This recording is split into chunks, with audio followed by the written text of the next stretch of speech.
5 ওয়াক্ত নামাজ ইসলামের অন্যতম প্রধান ইবাদত। তবে ফরজ নামাজের পাশাপাশি কিছু নফল ইবাদতও একজন বান্দাকে আল্লাহর আরও নৈকট্যে পৌঁছে দেয়। তেমনই একটি গুরুত্বপূর্ণ নফল ইবাদত হল সালাতুদ্দুহা বা চাশতের নামাজ। হাদিসে এ নামাজের অসংখ্য ফজিলতের কথা বর্ণনা করা হয়েছে। রাসূলুল্লাহ সাল্লাল্লাহু আলাইহি ওয়াসাল্লাম চাশতের নামাজ আদায়ে বিশেষ উৎসাহ দিয়েছেন। বহু হাদিসে একে সালাতুল আওয়াবিন বা আল্লাহমুখী বান্দাদের নামাজ বলা হয়েছে। 4 মাযহাবের আলেমরাও একমত এটি অত্যন্ত ফজিলতপূর্ণ ও মুস্তাহাব ইবাদত। শাফিঈ মাযহাবে একে মুস্তাহাব বা সুন্নতে গায়রে মুআক্কাদা ইবাদত হিসেবে গণ্য করা হয়। হাদিসে বর্ণিত হযরত আবু যার রাদিয়াল্লাহু তাআলা আনহুর সূত্রে আল্লাহর রাসূল সাল্লাল্লাহু আলাইহি ওয়াসাল্লাম থেকে বর্ণিত, তোমাদের মধ্যে প্রত্যেকের প্রত্যেক হাড়ের জোড়ার পক্ষ থেকে প্রাত্যহিক সদকা রয়েছে। সুতরাং প্রত্যেক তাসবিহ সুবহানাল্লাহ বলা সদকা, প্রত্যেক তাহমিদ আলহামদুলিল্লাহ বলা সদকা, প্রত্যেক তাহলিল লা ইলাহা ইল্লাল্লাহ বলা সদকা, প্রত্যেক তাকবীর আল্লাহু আকবার বলা সদকা এবং ভালো কাজের আদেশ প্রদান ও মন্দ কাজ থেকে নিষেধ করা সদকা। এসব কাজের পরিবর্তে চাশতের 2 রাকাত নামাজ যথেষ্ট হবে।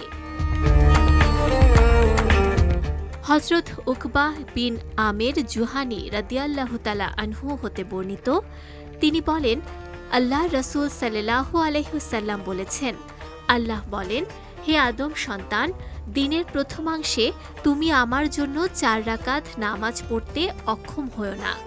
আমি তার প্রতিদানে তোমার দিনের শেষাংশের জন্য যথেষ্ট হব। সূর্যোদয়ের কিছুক্ষণ পর সূর্য 1 বর্ষা পরিমাণ উপরে উঠলে চাশতের নামাজের সময় শুরু হয়। জোহরের আগে সূর্য মধ্যাকাশে পৌঁছানোর আগ পর্যন্ত এর সময় থাকে। তবে রোদের তাপ কিছুটা বৃদ্ধি পাওয়ার সময় এ নামাজ আদায় করাই সবচেয়ে উত্তম বলে হাদিসে উল্লেখ রয়েছে।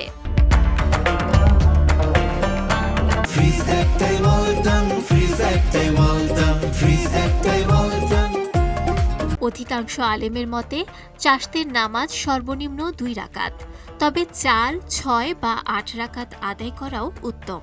আয়েশা রাদিয়াল্লাহু তাআলা আনহু বর্ণনা করেন, মহানবী সাল্লাল্লাহু আলাইহি ওয়াসাল্লাম 4 রাকাত চাশতের নামাজ পড়তেন এবং আল্লাহর তৌফিক অনুসারে আরও বেশি পড়তেন। দিনের শুরুতে এই ইবাদত করার মাধ্যমে আল্লাহ সারা দিনের কাজে ও রিজিকে বরকত দান করেন। রাসূলুল্লাহ সাল্লাল্লাহু আলাইহি ওয়াসাল্লাম নিজে এ নামাজ আদায় করেছেন এবং সাহাবীদেরও নিয়মিত আদায়ের উপদেশ দিয়েছেন। আলেমদের মতে অল্প সময়ের এই নফল ইবাদত একজন মুমিনের জন্য আল্লাহর সন্তুষ্টি, বরকত ও নৈকট্য লাভের গুরুত্বপূর্ণ মাধ্যম হতে পারে। নুসরাত আহমেদ, বিজয় টিভি নিউজ ডেস্ক।